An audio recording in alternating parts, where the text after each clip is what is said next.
पर्वत की ओट में छिपी वह गुफा किसी विशाल अजगर के खुले मुंह जैसी लग रही थी। उसके भीतर से आती ठंडी हवाएं किसी के फुसफुसाने का एहसास करा रही थीं। तोता आर्यन के सिर के ऊपर मंडरा रहा था। डरो मत आर्यन, तोते की आवाज गुफा की दीवारों से टकराकर गूंजी। तुम्हारे पूर्वजों का साहस तुम्हारी रगों में दौड़ रहा है। इस गुफा के अंत में वह महारत्न है जो मेरे और तुम्हारे पिता के भविष्य की चाबी है। आर्यन ने अपनी मशाल सुलगाई। आग की रोशनी पड़ते ही गुफा की दीवारें चमक उठीं।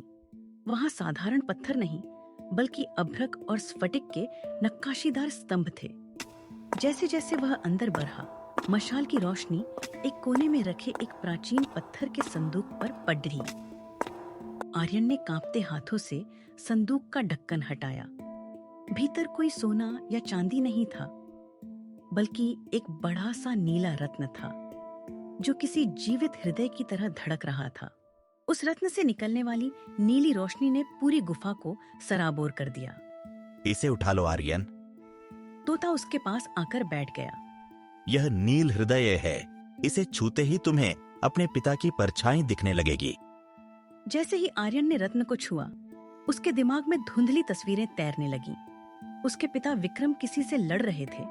उनके हाथ में यही रत्न था और सामने एक साया था जो बिल्कुल गजानन काका जैसा दिख रहा था। आर्यन का सिर चकराने लगा। क्या वाकई काका ने उसके पिता के साथ कुछ बुरा किया था? तोते ने धीमे से कहा, देखा तुमने? गजानन ने तुम्हारे पिता से यह रत्न छीनने की कोशिश की थी। जब वो सफल नहीं हुआ तो उसने तुम्हारे पिता को पर्वत की गहराइयों में कैद करवा दिया और तुम्हें पालने का नाटक किया ताकि वह इस रत्न का पता लगा सके।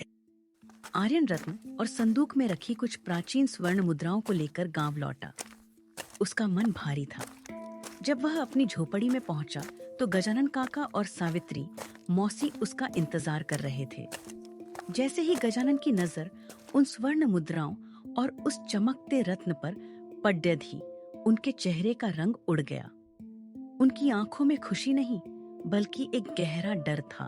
आर्यन, ये तुम कहां से लाए? गजानन की आवाज में घबराहट थी। आर्यन ने उनकी आंखों में आंखें डालकर कहा, वहीं से काका, जहां जाने से आपने मुझे मना किया था। ये मेरे पिता की अमानत है ना? बेटा, यह चीजें श्रापित हैं। इन्हें तुरंत यहाँ से हटा दो। गजानन, हमें इसे राजा प्रताप सिंह के पास ले जाना होगा, वरना अनर्थ हो जाएगा। आर्यन को तोते की बात याद आई।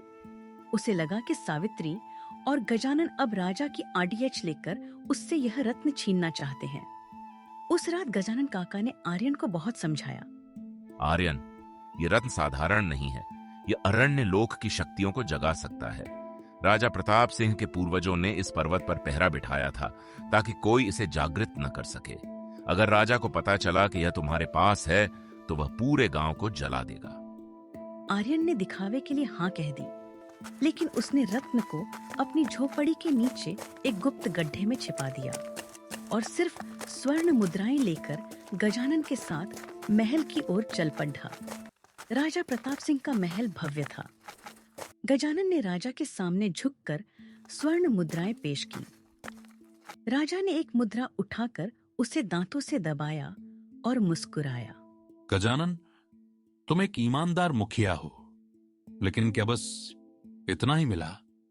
सुना है उस गुफा में एक नीला रत्न भी था। आर्यन चौंक गया। राजा को रत्न के बारे में कैसे पता चला? उसने गजानन की ओर देखा, जो खुद पसीने पसीने हो रहे थे। राजा ने आर्यन की ओर देखते हुए कहा, युवक, तुम बहादुर दिखते हो। अगर तुम वह रत्न मुझे लाकर दोगे तो मैं तुम्हें राजसी सेना में सेनापति बना दूंगा और तुम्हारे पिता की तलाश के लिए पूरी सेना लगा दूंगा। लेकिन अगर तुमने वह रत्न छिपाया तो अंजाम बुरा होगा। इनाम के तौर पर राजा ने उन्हें धन की एक छोटी थैली दी और विदा किया। लौटते समय आर्यन के मन में गजानन के प्रति नफरत और बढ़ा गई। उसे यकीन हो गया कि गजानन ने ही राजा को रत्न के बारे में बताया है। रास्ते में आर्यन को फिर वही तोता मिला। वह एक पेड़ की ऊंची डाल पर बैठा था। देखा आर्यन, गजानन ने राजा के साथ मिलकर सौदा कर लिया है। वे रत्न भी चाहते हैं और तुम्हें रास्ते से हटाना भी। अब तुम्हारे पास ज्यादा समय नहीं है। कल रक्त पूर्णिमा है। उस रात रत्न की शक्तियां सबसे ज्यादा होती हैं। तुम्हें उस रत्न को पर्वत के शिखर पर ले जाना होगा और उसे प्राचीन कुंड में विसर्जित करना होगा। तभी तुम्हारे पिता आजाद होंगे और मैं अपने असली रूप में वापस आ पाऊंगा। आर्यन ने मुट्ठियां भींच ली। मैं गजानन काका और राजा दोनों को दिखा दूंगा कि एक बेटे का संकल्प क्या होता है। वह यह नहीं जानता था कि सयाने गजानन काका और उस रहस्यमयी सन्यासी की नजरें उस पर जमी हुई थी, जो अब गांव की सरहद पर पहुंच चुका था। आर्यन बेटा, डरना मत। मैं तुम्हें कुछ नहीं होने दूंगा। मैं तुम्हारे साथ हूं।